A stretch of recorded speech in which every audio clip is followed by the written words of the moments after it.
sim, não receberão negação da parte das equipes do bem.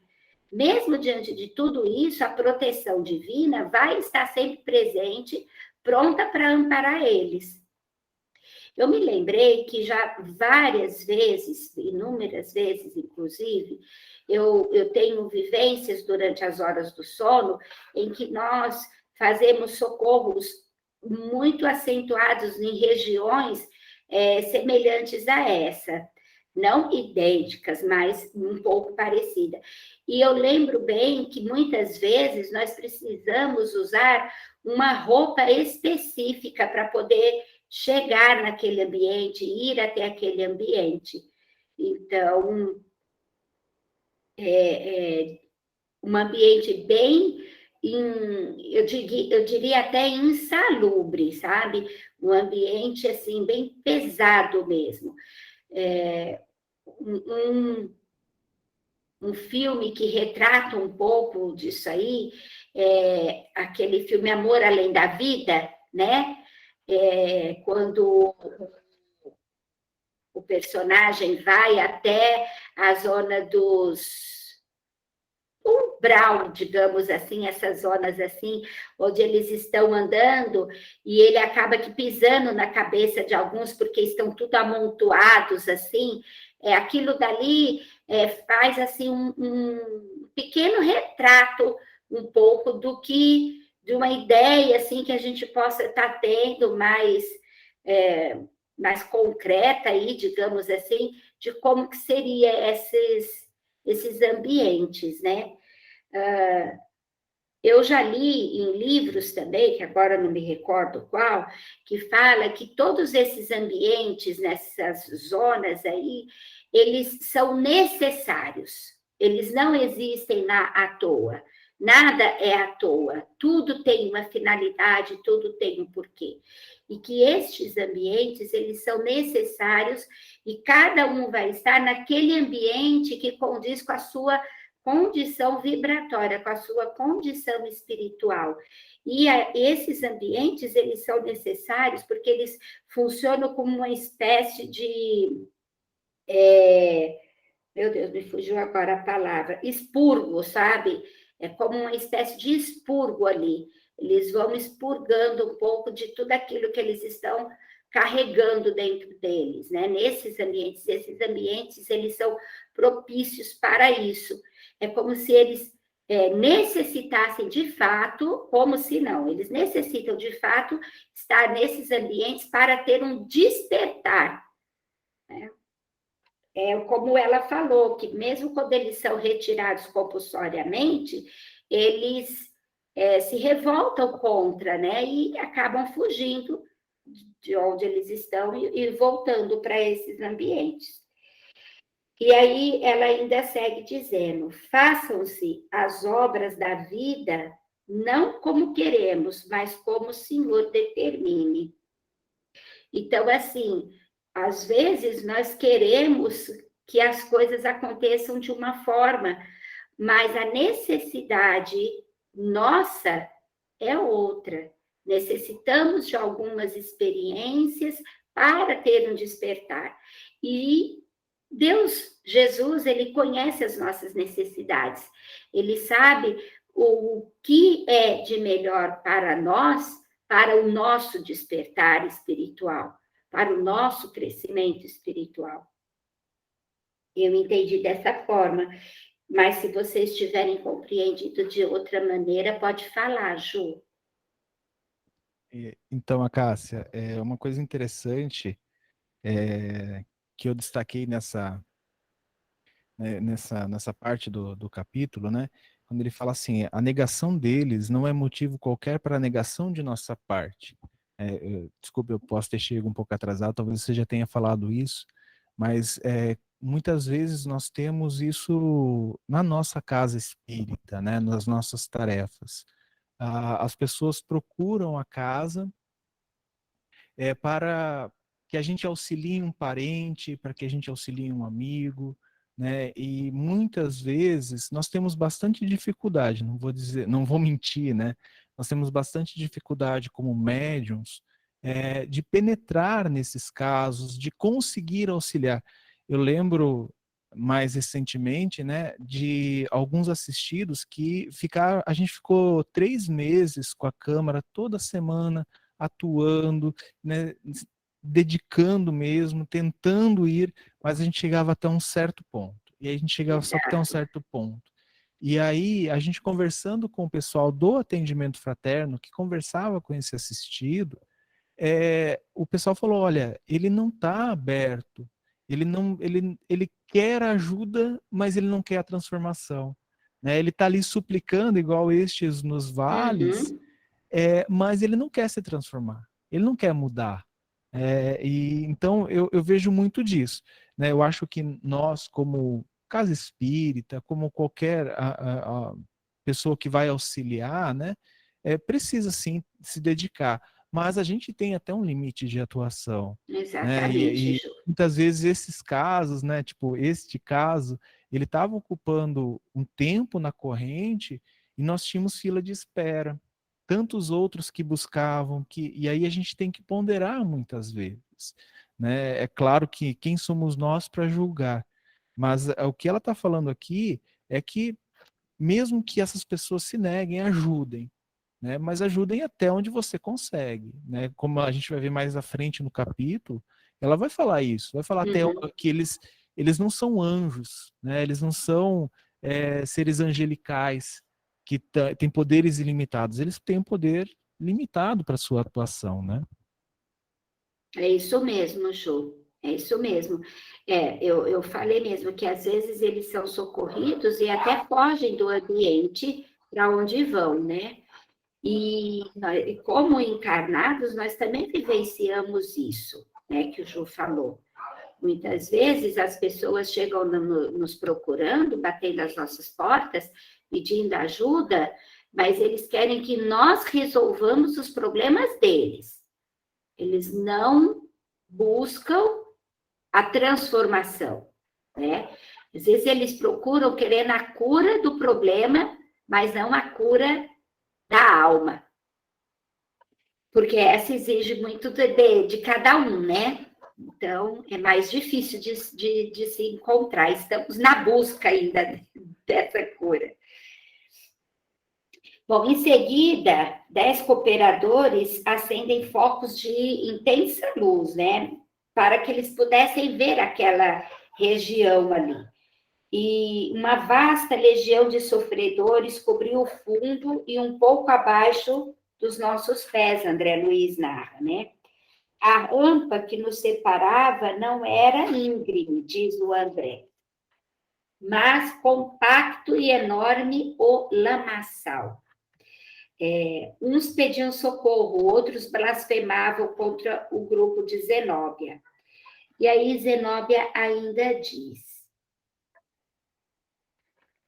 os adeptos da revolta e do desespero encontram-se igualmente aqui, compelindo-nos à severa atividade defensiva.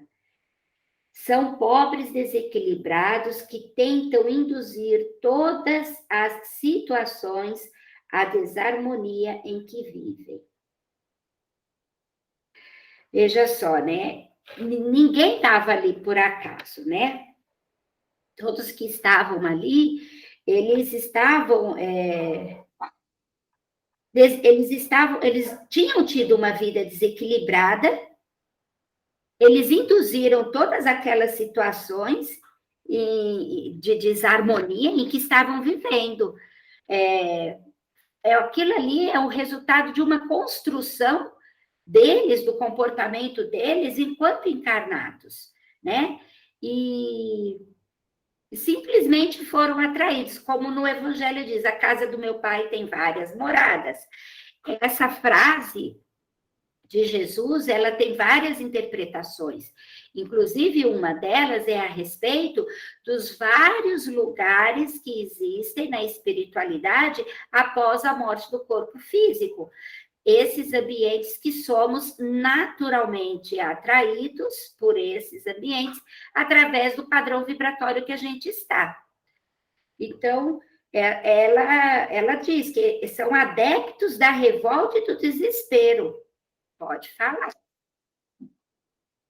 Cássia, eu achei bem interessante essa parte aqui, porque também é uma coisa que nós vislumbramos bastante nas correntes, nas câmaras, né? Quantas vezes a gente vai auxiliar, servir de intermédio a um espírito, a uma entidade que está se manifestando naquele momento, e essa entidade ela chega para tumultuar. Ela chega na Câmara para desequilibrar médium, para desequilibrar dirigente, que está mexendo com os amigos dele, né, vamos dizer assim, da turminha dele lá, que está fazendo alguma coisa.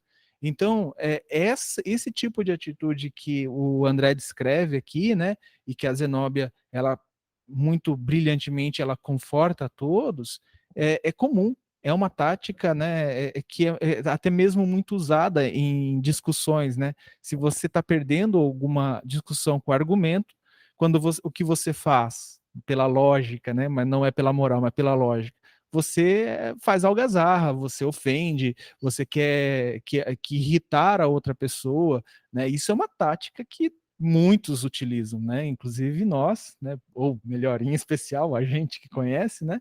A gente utiliza isso. Imagina esses espíritos, né? Quando eles se manifestam nas câmaras, eles têm a mesma atitude, né? Isso é uma atitude muito comum que a gente observa nas nossas câmaras de auxílio, né? É verdade, Ju. Muitos deles já chegam atacando, né? Eles já chegam atacando e insultando, e exige do médium uma grande disciplina mediúnica, porque muitas vezes eles querem xingar, querem falar palavrões, né? E alguns deles querem levantar, sair agredindo até fisicamente, não somente verbalmente, e exige do médium uma educação mediúnica mesmo ali, acentuada. Pode falar, Ju. Isso é uma questão legal que a gente vai ver mais à frente, né? Em especial no livro Nos Domínios da Mediunidade, porque isso que você falou levanta a questão, levanta a pergunta, né? Será que é natural o médium esbravejar, né? Permitir que tudo isso passe, né? Permitir que tudo isso que o espírito ofenda, que o espírito xingue, que use palavras de baixo calão na corrente? Bom, lá eu já vou antecipar, né, dar um spoiler aqui. Então, lá nos domínios da mediunidade, nesse livro, o instrutor lá fala assim: isso não é natural, isso não é normal. Um médium com educação, um médium equilibrado, um médium que sabe os preceitos, né? Ele não vai permitir que aquilo passe pelo filtro, mesmo que ele seja um médium sonambúlico. A moral dele está sempre desperta, a moral dele está sempre vigilante. Mesmo que o médium fale, eu não tenho noção, não lembro do que eu falei na incorporação. Só que a moral sempre está desperta. Isso é uma coisa que me chamou muita atenção, né? Porque eu sou iniciante ainda em câmaras de assistência espiritual, mas eu presenciei algumas cenas deste calão, assim, desse tipo, onde o médium ele permite a passagem, né? Então, assim, claro, não julgando o médium, mas isso o André Luiz, né, na sua obra, principalmente no livro Nos Domínios da Mediunidade, ele deixa bem claro isso, que existe sim esse filtro proporcionado pela moral do médium vigilante. Realmente. Mas também, assim, existem alguns médios que chegam para nós na casa espírita, já tendo vindo de outros lugares, né, onde trabalharam, onde iniciaram as suas atividades mediúnicas em outros lugares, e que talvez eles não tenham recebido essa educação, né? De que eles são responsáveis, sempre somos responsáveis por aquilo que os espíritos transmitem, porque nós permitimos, nós reproduzimos Então, passa pelo nosso filtro, mesmo quando são médios inconscientes. Passa pelo nosso filtro tudo aquilo. Ivens, tudo bom, meu amigo? Pode falar, Ivens. E também a questão do médium ser educado nesse sentido de autocontrole, de administrar as suas energias e os seus gestos e palavreados, né? Por isso que é importante também, ali no curso de médium, a educação moral. Sempre tem esse conteúdo moral no curso do médium. E é importantíssimo no sentido até de como ele vai visualizar a alma humana, aqueles que estão numa situação de sofredor com relação ao respeito a eles, ao entendimento e compreensão do estágio deles. Porque tem uma parte aqui do livro que eu achei interessantíssimo, que eles estavam visualizando as imagens ali daquelas pessoas que estavam habitando aquelas regiões, e eles não tinham mais aqueles formatos humanos e formatos, às vezes, de agressores, ou então até deformações mesmo devido a sofrimentos. Então, que essas imagens geravam nas pessoas que eram boas compaixão, e naqueles que eram menos, mais humildes, mais humildes não, ele usou o termo que eu achei interessante, mais tímidos na bondade, a delicadeza dele falar, né? Mais tímidos na bondade, gerava pavor e receio. Normalmente, a gente vê na sociedade, próximos de nós, esses sentimentos de pavor, de receio e a vontade de se afastar daquelas pessoas. Então, ali você vê que esse sentimento de compaixão exige bastante é, atenção moral nisso, desenvolvimento moral. E então uma visão diferente de repente do que a gente está acostumado normalmente aqui, né? Porque tudo que a gente sente aqui, a gente vai sentir do outro lado. Se a gente sente essa aversão, lá também vai sentir essa aversão. Então, será que a gente estaria apto para estar naquela região como um trabalhador? O que a gente sentiria ao olhar aquilo? Né? Possivelmente exatamente a mesma coisa que eu sentiria hoje, como Ivens, né?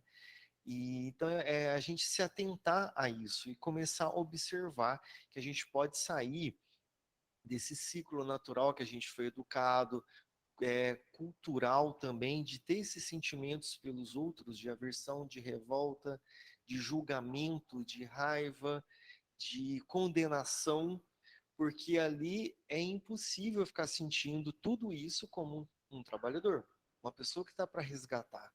De repente eu já sairia do lado dos bons e já pularia para o outro lado do vale ali, que tinha uma separação entre eles, né? Então eu já estaria mais apto ao outro lado. É importantíssimo a gente se atentar a isso, para a gente já ir se preparando para esses trabalhos, que, como você mesmo falou, a gente deve executar muito isso à noite, durante o desdobramento do sono. Então, como trabalhador, como que a gente está aí nessas condições, né? E a gente só tem a ganhar e não se desequilibrar diante dessas imagens, porque às vezes o próprio espírito se coloca como ameaçador, como imagem, para poder trazer, no caso, o medo para o outro. Ele já faz isso propositalmente, já calculando gerar um medo no outro. Agora, cabe a nós o equilíbrio emocional, esse entendimento com uma visão mais ampla do que ele está tentando e não cair nesse jogo, não cair nessas artimanhas. E se é um sofredor com a imagem, às vezes, assim, que nos causa aversão, a gente trabalhar emocionalmente isso em nós, para a gente ficar menos desequilibrável diante dessas situações. A gente conseguir se manter em pé e pensar como a Zenóbia e o padre ali estava mostrando como a gente deveria pensar a respeito deles e se comportar diante dessas situações. Então a gente tem um vasto campo já aqui para ir trabalhando tudo isso. Não esperar desencarnar para ir lá começar a treinar isso. Podemos já começar a treinar isso agora, com segurança, sensatez. Seria isso. Uma outra coisa que eu achei interessante também que vocês falaram é com relação às pessoas que buscam a melhoria instantânea e rápida, às vezes, quando faz um atendimento na casa espírita ou qualquer outro lugar. Procura ajuda em qualquer outro lugar. As pessoas têm, algumas pessoas tendem a querer um atalho, conseguir a melhora rápida. Aí a gente fala, ou qualquer outro lugar fala, reveja sua forma de pensar, sua forma de agir, de reagir, o comportamento, e a pessoa fica meio não querendo ouvir aquilo, porque vai ter muito trabalho, vai ter muito esforço nas mudanças íntimas, nas mudanças de visão do mundo, que é a forma real dela melhorar. Isso é um caminho normal a ser seguido. E isso não é um atalho. E às vezes as pessoas buscam atalho no sentido assim: eu vim aqui, fiz minha parte, estou aqui. Agora eu quero sair daqui bem curado, você faz a sua parte. E eu não vou fazer mais nada a não ser vir aqui, né? A parte dela se limita àquilo. Então, esse esclarecimento para a pessoa que o gesto de chegar até aqui é ótimo, é maravilhoso, é louvável, já é o primeiro passo. Mas não é só de um passo que se resolve, né? Existem outros passos além desse primeiro, da iniciativa de chegar até aqui. Então, é isso aí, a gente vê em várias situações aqui desse capítulo, né? As pessoas dão aquele primeiro passo, mas não dão o segundo, esperem que os outros façam todo o resto. Mas aí a coisa para ali. Mas o importante, que até o Alexandre falava no livro anterior, Missionários da Luz, que tudo que é dito, tudo que é falado, mesmo que a pessoa esteja impermeável àquilo, fica na mente, mesmo que seja como lembrança, não como mudança, mas como uma lembrança de alguma coisa que aconteceu. Mas aquilo vai fazer uma diferençazinha no inconsciente, não é na parte inteligente, na parte que a pessoa percebe e nem lembra, mas no inconsciente dela aquilo vai fazer uma reação, entre aspas, química ali no inconsciente dela, né? Mesmo que ela não queira. Então, tudo que é feito, que a gente não vê resultado, não foi perdido. Isso é certo, isso a gente viu várias vezes, realmente não foi. Fique tranquilo que reações químicas, entre aspas, houveram no inconsciente da pessoa. Então não vamos nos sentir como se estivesse perdendo tempo, né? É isso. Mas sabe, Ivens, que você falou uma coisa que é bem legal. Nós podemos usar isso como um termômetro para ver em que grau está a nossa capacidade a nossa caridade para com o próximo, sabe? Em que grau está aí essa potencialidade nossa, essa aptidão nossa de sermos caridosos, né? De ter um olhar assim caridoso e de compaixão para com o nosso próximo, isso aí, dessa repulsa, né, diante de quadros tão tristes.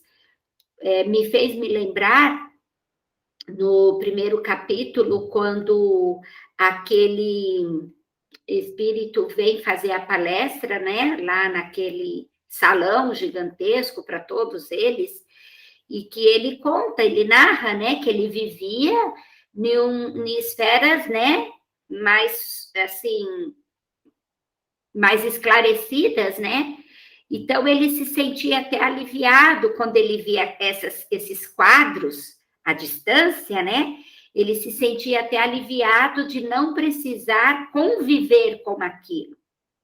E aí, quando Jesus, então, passa lá com a sua caravana em direção à terra, à crosta e à subcrosta, né, para socorrer, ele leva um choque, porque, assim, quem ele era diante de Cristo e Cristo ia até os necessitados, né? Então, como que ele, que tentava, se Cristo era o exemplo dele, né, para ele era um exemplo a ser seguido, então o que ele estava fazendo, né, em se sentir bem de não ter que conviver com aquelas situações, como aqueles irmãos.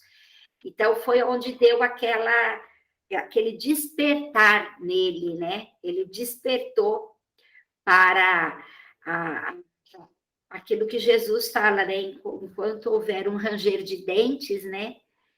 Então, estamos todos interligados, e enquanto houver um ranger de dentes, nós estaremos ainda necessitando socorrer e ter esse olhar para com o nosso próximo. E eu te falo, meu amigo, que é difícil, viu? Porque aqui na nossa cidade, em Caraguá, é mais difícil a gente ter esses quadros assim tão infelizes, né? Mas em cidades grandes, que a gente anda pelas ruas e principalmente nos grandes centros, assim, a gente se depara com cada quadro. Uma vez eu fiquei assim, com medo, eu estava indo na Santa Efigênia, dirigindo, e entrei em umas ruas lá e me deparei com uma multidão vindo assim, sabe, como uma onda de indigentes, de assim, um quadro que eu nunca tinha visto acordada, pelo menos, né? E eu estava no meio da Cracolândia, sabe? E aquilo me chocou demais, porque você vê pela televisão é uma coisa, e você vê ali pessoalmente. Eu estava dirigindo, eu virei para o Genésio e falei assim, e agora para onde que eu vou, né? E ele não gosta de dirigir em São Paulo, ele falou assim, eu é que sei. Então, assim, meu termômetro está me demonstrando aí que eu estou bem abaixo do quesito aí em matéria de olhar de compaixão para com os nossos irmãos infelizes. Mas é isso aí, eu gostei Cássia, muito. mas eu acredito que a grande maioria está nessa condição. É como você falou, é muito difícil. Diante dessa dificuldade grande é que a gente tem que começar a se atentar já, né? Começar a observar já essa situação nossa, mas a coisa vai bem lenta, bem gradual, e digamos, vão alguns centenas de anos para a gente chegar lá. Mas o fato da gente ter percebido, da gente ter encontrado já essa situação em nós, já é uma vantagem enorme. E a gente se atentar a isso, então a gente vai começar a a destreinar esse reflexo que nós temos, às vezes, de aversão, de medo, que é natural, é a lei de sobrevivência. A gente, às vezes, tem que ter esses cuidados, esses reflexos para manter-se vivo, longe dos perigos.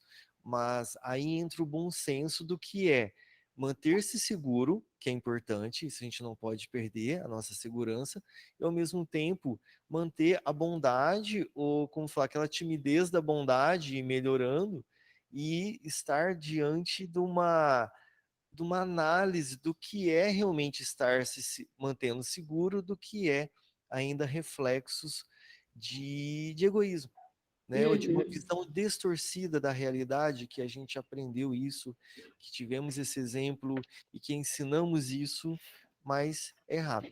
Só que é um caminho longo, a gente deve iniciar logo porque ele é longo. Mas com Não dá para tranquilidade, perder né? tempo, né? É. Bom, seguindo ainda, temos ainda alguns minutos, Zenóbia pede ao padre Hipólito, né, que dirigisse apelo geral em nome do Senhor às vítimas, né, do infortúnio, para que considerassem a necessidade da transformação íntima.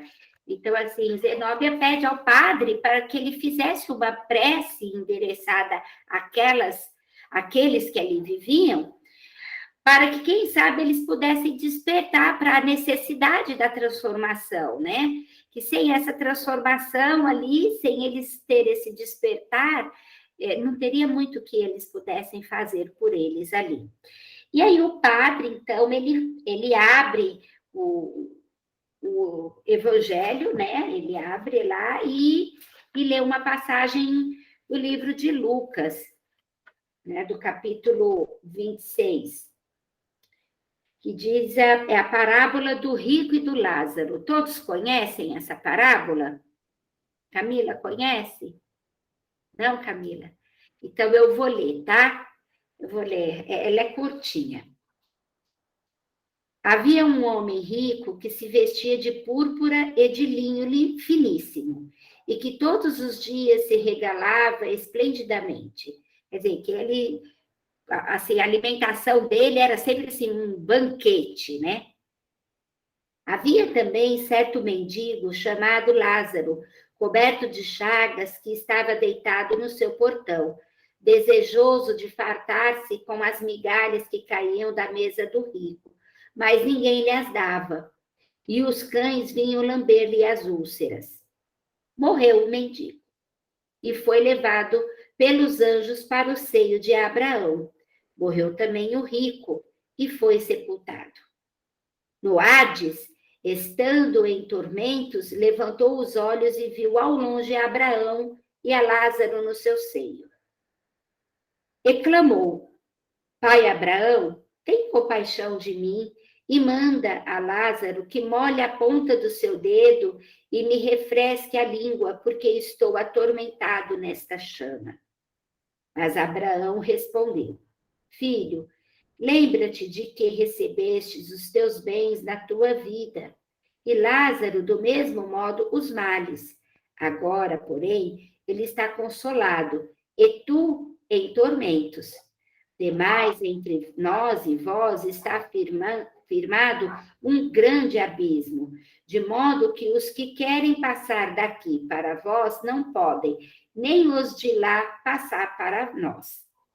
Ele replicou: Pai, eu te rogo, então, que os mande à casa do meu pai, pois tenho 5 irmãos, para os avisar, a fim de não suceder virem eles também para este lugar de tormento.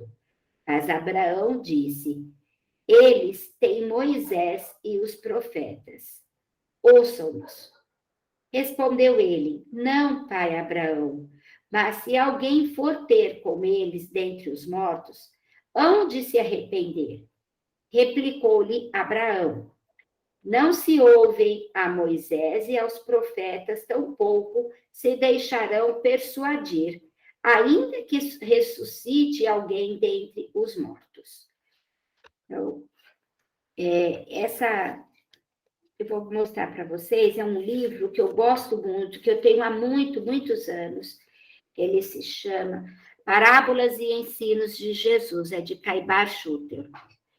Tá? Depois, se você quiser, Camila, eu posso tirar uma foto e mandar para você no WhatsApp, tá? É um livro maravilhoso. Aqui depois ele tem assim todas as parábolas de Jesus e o comentário a respeito. Eu não vou ler, porque assim, são várias folhas onde ele destrincha toda essa parábola, né? E eu achei assim extremamente, nada é por acaso, é óbvio, mas extremamente emocionante o padre Hipólito ter lido esta passagem, porque eles estavam realmente em um abismo. Entre eles, entre a equipe e esses que ali viviam, existia assim um fosso, né? Esse fosso tinha, assim, lugares onde era mais estreito, que poderiam ser socorridos, mas ali existiam vigias do lado de lá para impedir que aqueles passassem.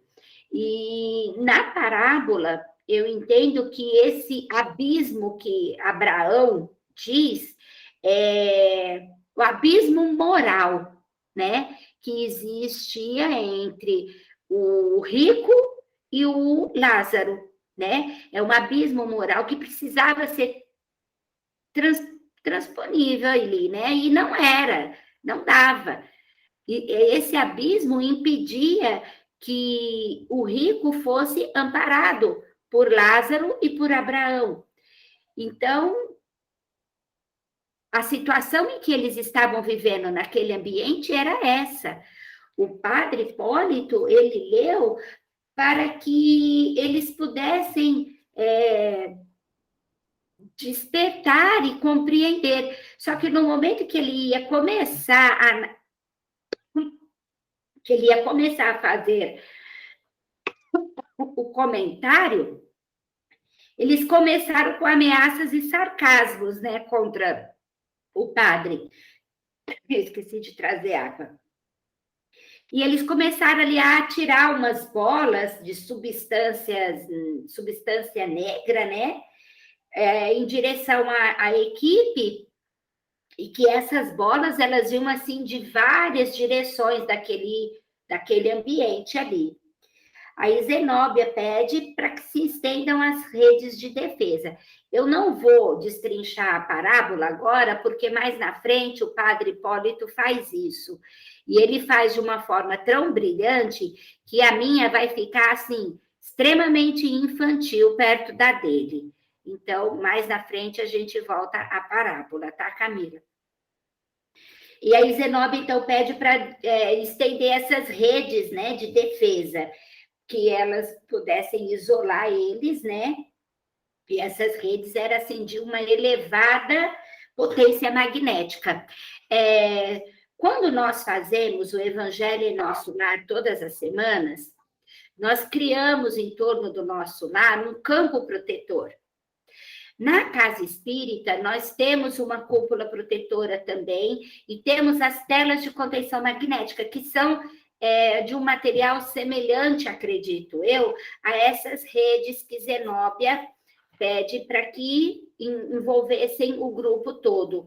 E quando nós fazemos a preparação de ambiente, a gente sempre dá uma reforçada nas telas de contenção magnética, na cúpula protetora, né? E o evangelho no nosso lar, mesmo que a gente não tenha consciência de que existe isso, de que a gente pode também estar auxiliando para fortalecer esses campos, eles já são fortalecidos através do evangelho, né? Através da visita que as equipes responsáveis pelos evangelhos nos lares fazem ali junto conosco toda semana no nosso evangelho.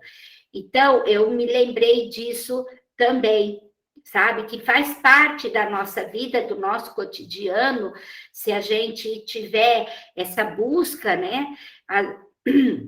Às vezes, alguns médios, quando começam na tarefa, ou então mesmo a gente, depois de algum tempo que está na tarefa, mas sabe que vai passar por alguma situação mais delicada, a gente pode fazer, reforçar a nossa cúpula protetora, formar uma cúpula protetora em torno de nós, né? E isso sempre funciona. Pode falar, Ju.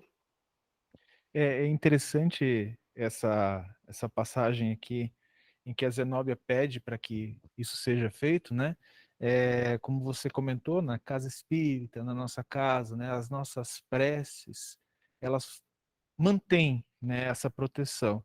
E é comum também a gente, nas nossas câmaras de auxílio espiritual, muitas vezes que a gente vai fazer o exame espiritual e a gente vai até a casa, né, desdobrando e vai até a casa do assistido, é muito comum os médiums perceberem que essa proteção não existe ou ela é insuficiente, né?